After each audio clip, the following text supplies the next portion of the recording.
You disgust me. The words split through the grand wedding hall like a blade. Every guest froze. Crystal chandeliers. White roses. 500 witnesses. And a bride who had stopped breathing. Isabella Walker stood at the altar in ivory lace, her hands trembling so slightly that only someone watching very carefully would have noticed. Her bouquet pressed against her body at a strange angle, tight, deliberate, like she was hiding something beneath the flowers. Nobody noticed. Alejandro de la Cruz faced her with cold fire in his dark eyes. Tattooed hands clenched at his sides. Jaw locked. The most feared man in 3 states, and right now, he looked ready to burn the entire ceremony to ash. "Did you really think," he said quietly, dangerously, "that I wouldn't find out what you did?" Tears slipped down Isabella's cheeks. "Alejandro, please, I can explain everything." "There is nothing to explain." The room was suffocating. In the front row, an older man shifted forward in his chair. Isabella's eyes moved to him instantly. Just for a second. But in that second, pure terror crossed her face. Then it vanished. Replaced by the practiced calm of someone who had learned long ago how to hide what was breaking inside. Alejandro reached for her wrist. Her sleeve shifted. He stopped. His eyes dropped. And everything, absolutely everything, changed. Chapter 1. The silence that followed was different from the one before. Before, it had been the silence of shock. Of entertainment. Of 500 guests watching a powerful man humiliate a beautiful woman and deciding not to interfere. After, it was the silence of something much heavier. Something wrong. Alejandro de la Cruz had not moved. His fingers hovered an inch from Isabella's wrist, not quite touching it, his dark eyes locked on the narrow strip of skin her shifted sleeve had exposed. Purple. Deep violet bleeding into yellow at the edges. The unmistakable shape of fingers pressed into her skin, not the marks of one incident, but layers. Old wounds beneath newer ones. Someone had done this more than once. He raised his eyes slowly to her face. Isabella stared back at him. Her expression was perfectly controlled now, that terrifying, practiced blankness he hadn't recognized before as a survival skill. Her chin stayed lifted. Her tears had stopped. She had retreated somewhere inside herself, behind a wall she had clearly built over a very long time. "I told you not to ask questions here," she said quietly. The words were not a plea. They were a warning. Alejandro straightened. Something moved behind his eyes, a calculation, fast and dangerous, and then his expression closed completely. He turned to face his guests. "The ceremony is postponed." Murmurs erupted immediately. Everyone out. Nobody moved fast enough. Now. They moved. Within 4 minutes, the grand hall had emptied. Security personnel positioned themselves at every exit. The wedding planner had vanished. The photographer had not dared lift his camera again. Only 2 people remained at the altar. And the older man in the front row who had not been asked to leave, because he had not waited to be asked. He had simply stood, straightened his jacket, and walked out without looking back. But Isabella had watched him go. And she had exhaled only after the doors closed behind him. Alejandro caught that too. He turned back to her slowly. He was studying her now the way he studied everything that didn't add up, with absolute, merciless attention. "Who is he?" "My father's business partner." "That's not what I asked." Isabella looked at him steadily. "That's all I'm going to tell you today." Under different circumstances, Alejandro might have found her composure impressive. Right now it made something cold move through his chest, because he recognized it. He had seen that kind of stillness before. In men who had survived things they never spoke about. Men who had learned that showing pain only invited more of it. He had never expected to see it on a bride. His bride. The woman he had just publicly shattered. Isabella. Don't. Her voice cracked for the first time. Just slightly. Just enough. Don't say my name like you care about the answer. You made your position very clear. She bent slowly and picked up her bouquet from where it had fallen on the marble floor. She adjusted her sleeve. Covered the bruises again. Then she looked at him with eyes that held something he hadn't earned the right to interpret yet.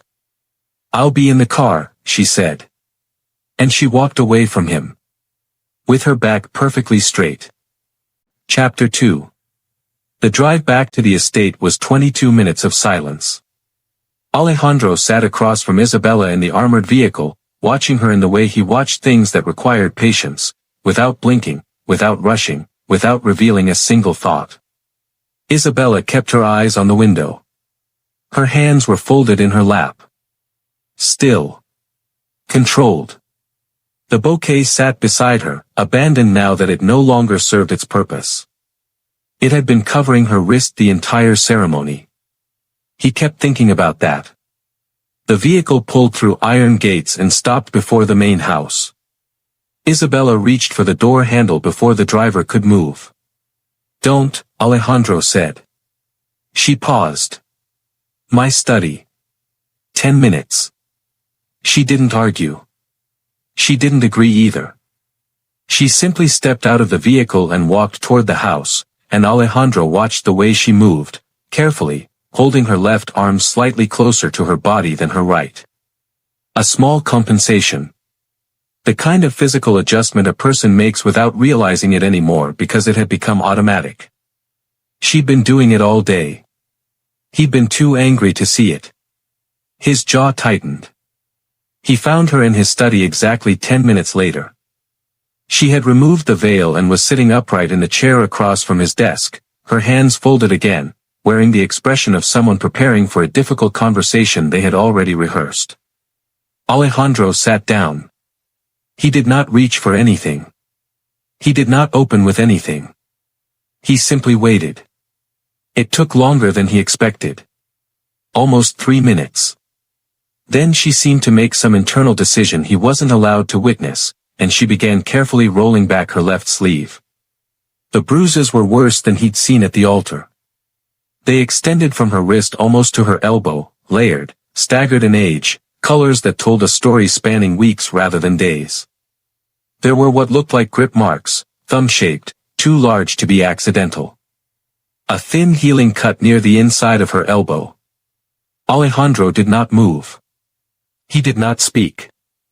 Something in his chest was happening that he refused to name. How long, he said finally. His voice came out quieter than he intended. Doesn't matter. How long, Isabella? She met his eyes without flinching. Long enough. The man in the front row. Her expression shifted almost imperceptibly. Just a tightening around her eyes. He is not someone you want to involve yourself with. That is not your decision. Alejandro. She leaned forward slightly, and for the first time, what he saw in her face wasn't composure or practiced blankness, it was genuine, unfiltered fear. The real kind. The kind that lives in the body. You don't know what he's capable of. You think you do. You don't.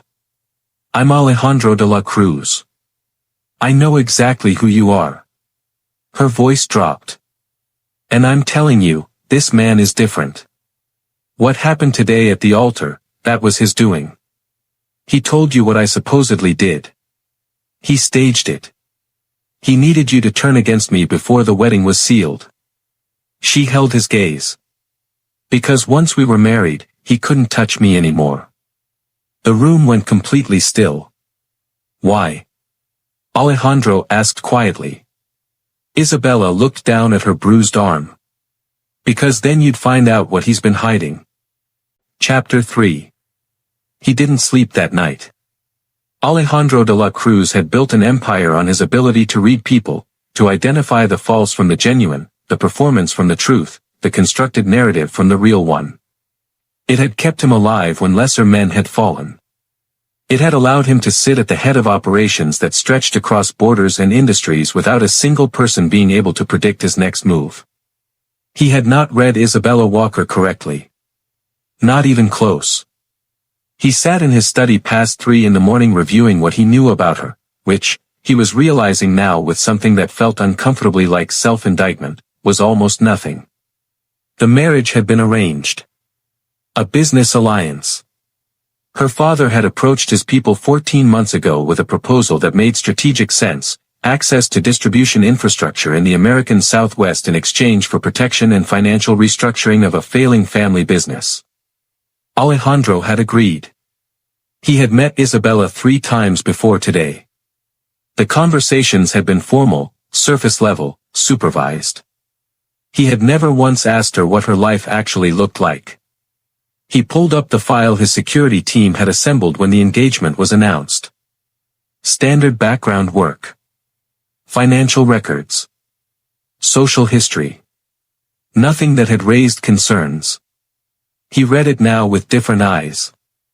She had been homeschooled from age 14 onward, previously attending a private institution with a strong academic record.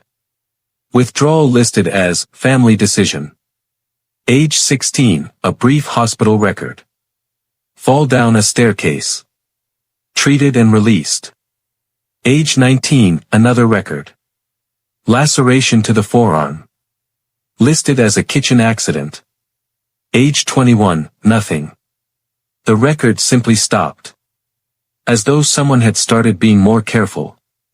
Alejandro set down the file. The older man in the front row was named Victor Castillo. He had identified him within an hour of returning to the estate. Victor had been business partners with Isabella's father for 11 years. Since Isabella was 17. The timing sat in Alejandro's chest like something poisoned. He pulled up surveillance footage from the wedding hall, his own security team's cameras, not the event photographers. He rewound to the ceremony. Watched Isabella walk down the aisle. He saw it now that he was looking for it. She never turned her back to Castillo. Even when she was facing the altar, her body angled slightly, unconsciously, keeping him within her peripheral vision. Her grip on the bouquet tightened every time someone in the front row moved. When Castillo had leaned forward in his chair at one point, her knuckles had gone white. She hadn't flinched at Alejandro's cruelty half as much as she flinched at Castillo's presence. That told him everything about which threat she considered real. His phone lit up. His head of security. He answered immediately. "I need everything on Victor Castillo," Alejandro said without waiting for the man to speak. "Financial history. Criminal history. Every property he owns. Everyone connected to him. I want it by morning." A brief pause on the line. "Sir, we started pulling the moment you made the call about him tonight." Another pause. "You need to see what we already found." Alejandro's hand tightened around the phone. "Send it now." Isabella was awake too.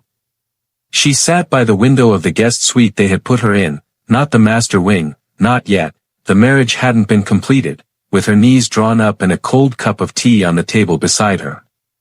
She had stopped pretending to drink it an hour ago. Outside, the estate grounds were dark and immaculately kept, motion sensor lights cutting clean lines across the lawn. Armed men moved at the perimeter. She had counted 4 rotations since midnight. She was, objectively, the most physically protected she had been in years. She didn't feel safe. Safety wasn't something she had been able to feel in a long time. It had become more of a concept than a state, something she intellectually understood existed but couldn't locate inside herself anymore. Like trying to remember a color you hadn't seen since childhood. She had agreed to this marriage because it was the only move left. Her father's decline had been accelerating for 2 years, the illness slow, his judgment compromised, his dependency on Castillo complete. By the time Isabella had understood the full shape of what Castillo was, how deep his control over her father had gone, the man had already made himself indispensable. You couldn't remove him without dismantling everything. But a marriage to Alejandro de la Cruz would have changed the structural calculus entirely. Castillo had understood that before Isabella had finished the calculation herself. Because Castillo was intelligent, that was the most dangerous thing about him. He was not a man who acted on impulse. He was a man who thought 17 steps forward and placed his pieces quietly and waited. He had waited 11 years. He had gotten almost everything he wanted. And last night, through Alejandro's public humiliation, he had nearly completed it. She pressed her forehead against the cold window glass. Alejandro had come to her study. He had looked at her arm. He had asked the right questions, or at least the beginning of the right questions, which had surprised her. She had expected defensiveness. Ego. The kind of powerful man who could not tolerate the possibility that he had been manipulated. Instead he had gone quiet. She didn't know what to do with a quiet Alejandro de la Cruz. The loud, furious version at the altar had been devastating but legible. She had known exactly where she stood. The quiet version was harder to read. A knock at the door.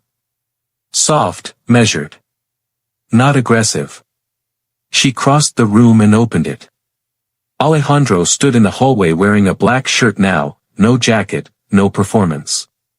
He looked like he hadn't slept. His expression was controlled, but she had spent years reading micro-expressions on dangerous men, and underneath the control she saw something she hadn't expected. Guilt. He held out a thin folder. Victor Castillo, he said quietly. What my team found tonight. He paused. There's more to get. But I wanted you to see what we have. She looked at the folder. Then at him. Why are you showing me this? Because it's about you, he said simply. And you deserve to know first. Her throat tightened. She took the folder. The folder was thin, but what it contained was dense.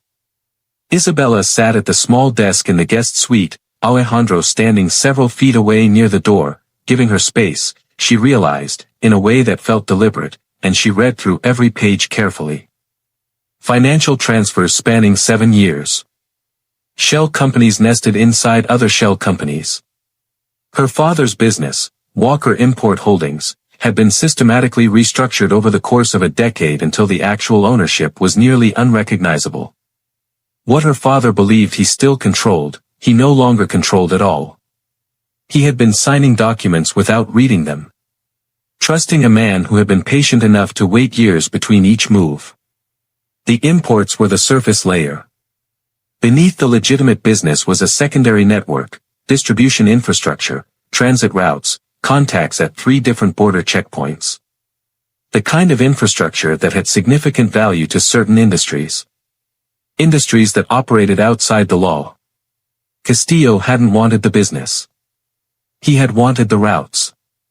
And he had spent 11 years building a situation in which he controlled them without any legal exposure. All of the exposure pointed back to her father. Isabella set down the folder very carefully. She had understood pieces of this. She had not understood the full architecture until now. He was going to use my father as the fall, she said quietly. When the time was right, Alejandro confirmed. Your father takes the legal liability. Castillo walks away clean. With the infrastructure intact and your father's name on every document. And if I married you? A de la Cruz marriage would have brought immediate scrutiny to every connected party. My legal teams conduct full structural audits before any financial integration. Castillo couldn't afford an audit. Alejandro paused. He had one move. Destroy the marriage before it happened. Isabella absorbed this. He told you I had been meeting another man, she said. He had photographs. Constructed. Alejandro's voice was flat. I know that now. It took me less than 2 hours to identify the inconsistencies once I was looking with the right question. She looked at him then. Directly, fully, for the first time without the layer of performed calm she usually deployed. You were so certain, she said. Not accusatory. Just honest. At the altar. You were completely certain. A muscle moved in his jaw. I was, he said. He counted on that. Yes. The silence stretched between them. Not hostile now. Something more complicated, the particular silence of two people who had both been played by the same intelligent, patient, dangerous man and were now sitting with the separate shapes of their own damage. My arm, Isabella said finally. He has access to our home. My father allows it. He is there almost every week. Alejandro was very still. Isabella. I need you to understand something. She met his eyes steadily, and beneath the composure he could now see what it cost her to hold it. I agreed to this marriage because I was out of options. I am not asking you for anything beyond what was agreed. But Castillo will not stop. Whatever he told you today was only the opening move. A long pause. Then I'll make the next one, Alejandro said. Alejandro did not send someone else. That was the first thing his head of security noticed. In 17 years working for the De La Cruz organization, Marco Vidal had watched his employer delegate with surgical precision, the right task to the right person, never wasting his own attention on what others could handle. It was one of the qualities that had made Alejandro genuinely feared rather than merely powerful. The next morning, Alejandro drove to the Walker estate himself. Marco sat in the passenger seat and said nothing. The Walker property was a study in controlled decay, the kind of wealth that had been maintained carefully until it couldn't be anymore, where the architecture still spoke of former prestige but the details had started telling a different story. The lawn immaculate because appearances mattered. The east wing windows sealed from the inside. A side door with a newer lock than the rest. Alejandro observed all of it from the vehicle before stepping out. The housekeeper who answered was a woman in her 60s, experienced, practiced, the kind of domestic employee who had learned to read a room before she entered it. She looked at Alejandro with careful recognition and stepped aside without being asked. He found Isabella's father in the main sitting room. Edward Walker was 71, though he looked older than that today. The illness had been progressing for several years, neurological, slow-moving but certain. His hands trembled slightly when he set down his coffee cup. His eyes were sharp enough in the center but uncertain at the edges, the way a man looks when he is aware that his own perception has become unreliable and has decided to compensate by trusting the people around him more. He had compensated by trusting Victor Castillo. Mr. de la Cruz. Edward rose carefully. I wasn't informed you were coming. I wasn't planning to. Alejandro sat without being invited to. I want to talk about Isabella. Something moved across Edward's face. Not guilt, he didn't think the man knew enough to feel guilt. Something more like anxiety. The anxiety of a man who has delegated a situation he doesn't fully understand and has started to suspect the delegation was a mistake. The wedding. The wedding was sabotaged, Alejandro said directly. By Victor Castillo. He fed me fabricated information. I acted on it. He paused, watching the older man carefully. I need to understand how much access he has to your household. Edward was quiet for a long moment. Victor has been a trusted partner for. Does he have a key to this property? A pause. He has occasionally. Does he have a key? Edward closed his eyes. Yes. Alejandro let that sit for a moment. Then, when did Isabella's relationship with Castillo become adversarial? The reaction was immediate, Edward's head lifted, his expression shifting from anxious to something raw. Isabella and Victor have had their difficulties. She never liked, he stopped. She told me once that she was uncomfortable with his visits. I thought it was, he stopped again. What did you think it was? I thought she was being dramatic, Edward said quietly. The words landed like something that couldn't be taken back. Because now he clearly knew they weren't. The information arrived in stages. Alejandro's team had been working through the night and into the morning, financial forensics, surveillance records, cross-referenced travel logs. They were efficient. They were thorough. They surfaced details in the order they found them, and Alejandro read each one as it came in, building the picture incrementally the way an architect builds a structure, foundation first, then walls, then the thing that finally makes you understand what the building actually is. The hospital records came in the afternoon. He had requested the complete medical history. Not the sanitized version that appeared in background checks, the actual records, obtained through methods that operated outside standard legal frameworks. He had used those methods before. He had never had to tell himself it was justified the way he had to today. Fall down a staircase. Age 16. Kitchen accident. Age 19. Car door. Age 20. Wrist. Age 22. Each incident documented with the careful neutrality of medical professionals who had written what they were told and moved on. Each one, in isolation, explainable. In sequence, across years, with the same household, a pattern so clear and deliberate it felt like a provocation. Like whoever was responsible had been confident enough in his position that he hadn't needed to be careful. Because nobody had been looking. His phone lit up. Marco. The footage from the neighboring estate. 11:47 on a Thursday night. I'm sending it now. Alejandro opened the file. The footage was grainy, angled from a distance, capturing the side entrance of the Walker property. Castillo's vehicle in the driveway. Isabella visible near the doorway. He watched for 11 seconds. Then he stopped the footage. He set the phone face down on the desk. He pressed both hands flat against the surface and looked at the wall for a long moment, jaw locked, breathing very controlled, the specific stillness of a man who is managing something that could become unmanageable if he allows it a single inch. A muscle moved in his temple. His hands pressed harder against the desk, knuckles widening, then deliberately releasing, one finger at a time.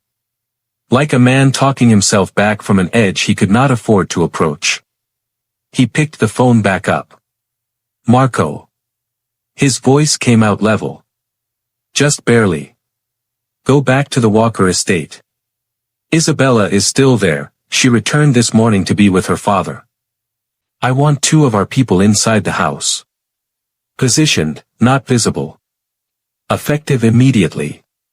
Already moving. And Marco. A pause waited with everything he was not saying. Nobody touches Castillo before I give the order. Nobody. Understood. Understood. Alejandro ended the call. He looked at the folder on his desk, thin, compared to what it now represented. The surface of something that went very deep. He had stood at an altar and told her she disgusted him. While she was carrying this. 11 years of someone treating her like she had no recourse. Like she was alone in it. Like nobody would ever look closely enough to see what was actually happening. He had not looked closely enough either. He pressed his fist against the desk. That ended now. He went to her that evening. He had not planned what he would say. That was unusual for Alejandro. He was a man who planned his words with the same precision he planned everything else, who understood that language was a form of power and chose it accordingly. But tonight he drove to the Walker estate with nothing prepared. No strategy. No framing. Just the unmanaged weight of what he now knew. The 2 men Marco had posted inside the house nodded as he entered. He found Isabella in the garden at the back of the property, sitting on a stone bench near a rose bed that had been allowed to grow slightly wild, her hands folded in her lap, watching the evening sky do something quiet. She was wearing simple clothes now. Not the armor of the bridal gown. She looked younger this way. More tired. She heard him approach and straightened, the composed expression beginning to assemble itself. You don't have to do that, Alejandro said. She paused. Do what? Brace yourself. He sat down beside her, not across from her, beside her, which she noticed, and for a moment neither of them spoke. A long silence settled over the garden. He said, I saw the footage from 3 months ago. Isabella went very still. Marco found it from the neighboring properties system, Alejandro continued. 11:47 on a Thursday night. Castillo's car in your driveway. She was quiet for a long time. So long that a bird somewhere in the garden called twice and was answered and was quiet again. How much did you see? She asked finally. Enough. She nodded slowly, looking at her hands. Then you understand, she said, why I couldn't tell my father. Why I couldn't involve anyone. Castillo made it very clear what would happen to my father's health, to the business, to everything, if she stopped. Took a careful breath. I calculated every option, Alejandro. Every one. This marriage was the only exit I could construct that didn't put my father at risk. You were protecting him. Yes. While he was not protecting you. She had no answer for that. It wasn't a question anyway. Alejandro turned and looked at her directly. She kept her gaze on her hands for a moment longer, then looked up and met his eyes. He had never let himself be fully read before. It was a discipline, a wall, a necessary tool of survival. Tonight he let it down. Just this once. Just enough. I stood in that hall, he said quietly, and I destroyed you in front of 500 people. He paused. While you were surviving something I didn't have the dignity to understand. Her throat moved. You didn't know. I didn't ask. The words hung there, honest and uncomplicating. Isabella's composure cracked, not catastrophically, not in pieces, but in the way of a wall that has held for years against something relentless, a single fracture, hairline, telling. A tear moved down her face. She didn't wipe it. Alejandro reached over, very carefully, and covered her hand with his. She didn't pull away. They sat like that while the sky finished going dark, and neither of them said another word, and it was the most honest conversation they had ever had. Victor Castillo woke up on Sunday morning to find that his world had begun to end quietly while he slept. He did not know it yet. He made his coffee in the Scottsdale Properties kitchen and checked his phone with the confidence of a man who had not yet encountered something capable of surprising him. He had removed the threat. The marriage had been destroyed publicly. Alejandro de la Cruz had done exactly what Castillo had anticipated, reacted with pride and fury, humiliated the bride, created the kind of public rupture that would take months to repair, if it was repaired at all. The Walker infrastructure remained his. The routing remained his. Edward Walker remained his. Victor Castillo sat down with his coffee.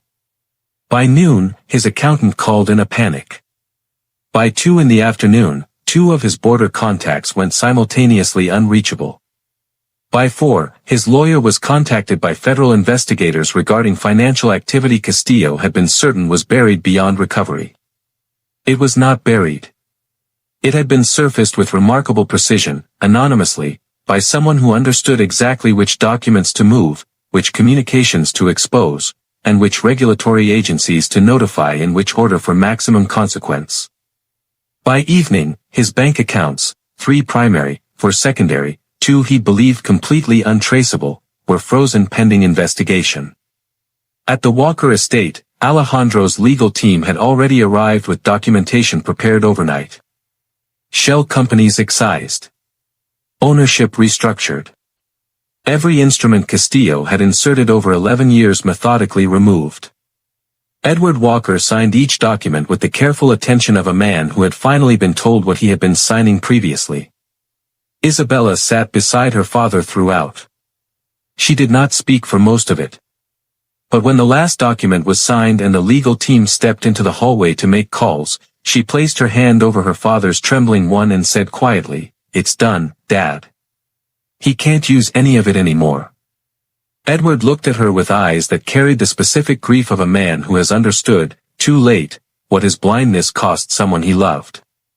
"Isabella. Not tonight," she said gently. "Tonight we just let it be over."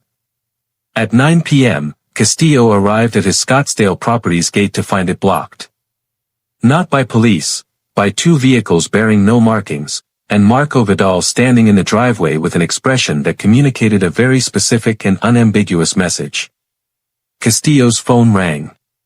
He answered because there was no other reasonable option. Alejandro.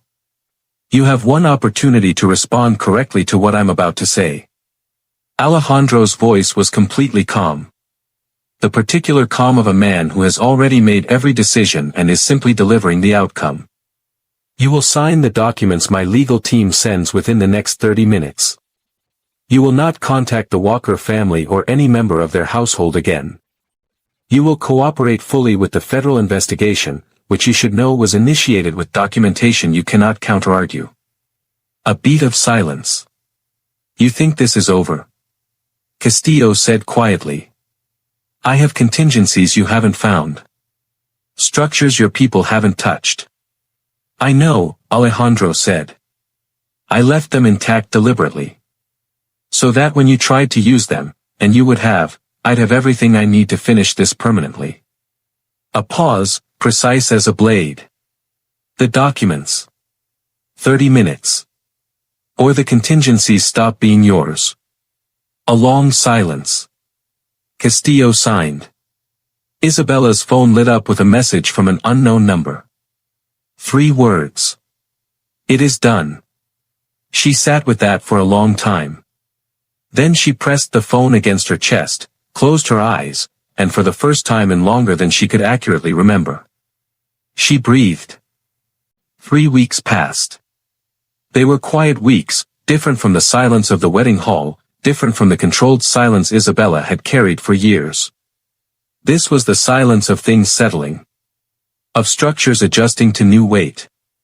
Of 2 people cautiously learning how to exist in proximity without the emergency that had first bound them together. Alejandro did not rush anything. He was, Isabella had discovered, remarkably patient when the situation called for it. He checked in daily, not intrusively, not performatively. Brief, direct, with a consistency that she had gradually stopped bracing against. He had also, without announcement, arranged for her father to be seen by a specialist in the neurological condition that had been progressing without proper management. The appointment had simply appeared in Edward Walker's calendar, with transportation arranged and a medical file compiled that took Isabella's breath away with its thoroughness. She had said nothing about it at first. Then one afternoon she had called Alejandro and said, "The specialist." "Yes. You didn't tell me you were doing that." "You would have argued about whether you were asking too much," he said. A pause. "I would have," she admitted. "I know." The wedding, when it finally happened, was nothing like the first attempt. 40 people. A terrace at the estate in the late afternoon, with the light going amber and the roses from the garden that had been slightly wild brought in without being over-arranged. No performance. No display. Isabella wore a different dress, simpler, ivory still, but nothing that required something to hide beneath. Her sleeves did not cover her wrists. She had decided that deliberately. When she walked toward Alejandro, he looked at her the way she had not allowed herself to imagine anyone would look at her, not with possession, not with assessment, but with something that had to be carefully distinguished from its counterfeits because the real version was quieter and more complete. He had written his own vows. He was not a man given to public vulnerability, which was why she believed every word.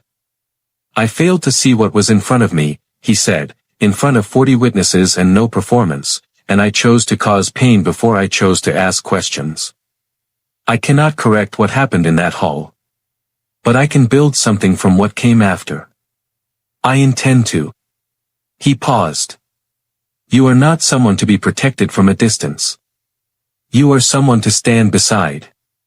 I understand the difference now." Isabella's throat tightened. She had prepared composed words. Careful, appropriate words. What came out instead was, "I came into this trying to survive it."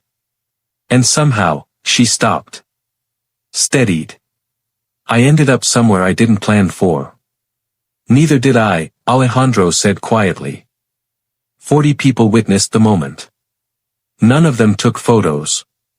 That evening, when the guests had gone and the terrace lights were low and the estate had settled into the most peaceful quiet it had held in years, Isabella stood at the window of a room that was now, genuinely, hers, and she looked at her reflection. The bruises had healed. The wall behind her eyes had changed. Not gone. Some things leave permanent architecture. But different now. Held differently. Like something that had survived and been allowed, finally, to rest. Months later, someone asked Isabella Walker, now de la Cruz, what the day of the wedding had been like. Not the second wedding. The first one. She thought about it for a long moment before she answered. I walked into that hall knowing exactly how it was going to go, she said. Castillo had planned it perfectly. I had no move left that would change the outcome. So I focused on the one thing I could control, which was how I was going to carry myself through it. Were you afraid? I was terrified, she said simply. But fear had become very familiar by then. I had learned not to let it make my decisions for me. The person nodded slowly. And now? Isabella looked across the room to where Alejandro stood in conversation with someone, relaxed, unhurried, the dangerous quality still present but oriented differently now, like a blade carried for protection rather than display. He must have felt her looking. He turned, found her eyes across the distance, and something moved in his expression that no one else in the room would have been able to read. She could read it. She turned back. Now, she said, I make decisions from a different place. Not from survival. Not from calculation. Not from the practiced calm of someone managing an emergency that had no end. From something quieter. Something that had no name yet, but felt, against every reasonable expectation, permanent. Like shelter. Like home. She smiled then, the kind that doesn't perform itself. And we're just getting started.